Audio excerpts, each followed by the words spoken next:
আমি যখন অন্ধ হলাম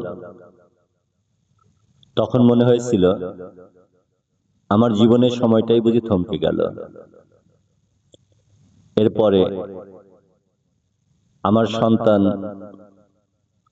সেও হাঁটতে পারে না, তারও পরে আমার স্ত্রীর ডান পাকে কেটে ফেলা হলো। আলহামদুলিল্লাহ, মহান আল্লাহর অশেষ রহমতে আমাদের জীবনে লড়াই এবং ঘাত প্রতিঘাতের মধ্য থেকেও আমাদের জীবনটাকে আল্লাহ তাআলা এখনো সচল রেখেছে।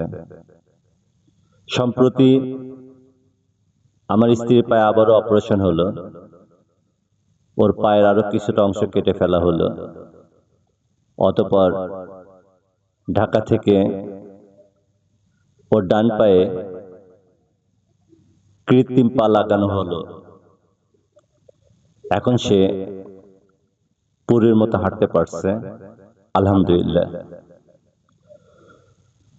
ওর এই চিকিৎসার সার্বিক ব্যবস্থাপনায় মহান আল্লাহ সুবহানাহু ওয়া তাআলা তার গায়বী মদদ এবং গায়বী সাহায্য যাদের উসিলা করে আমাদেরকে পাঠিয়েছেন,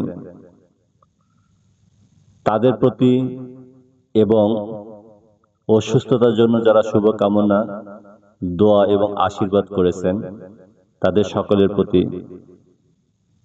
আমার কৃতজ্ঞতা রইল। মহান আল্লাহ সুবহানাহু ওয়া তাআলা যেন তাদেরকে যা যা খায় দান করেন।